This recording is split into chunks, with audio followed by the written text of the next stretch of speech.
Thomas Edison said, "Time is really the only capital that any human being has, and the only thing he can't afford to lose." The most priceless and precious commodity in the world is time. Yet in today's world, nobody seems to have enough of it. But what if you could learn the secrets to mastering time, and thereby the secret to controlling your entire life?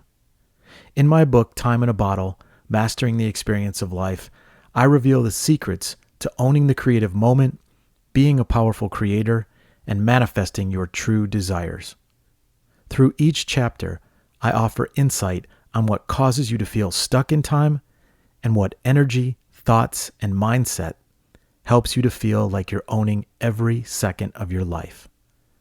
This book reveals how to collapse the time it takes to achieve any dream, desire, and goal, with the ultimate intent of leading you to a timeless and fulfilling life. Available at Amazon, Barnes & Noble, and everywhere books are sold.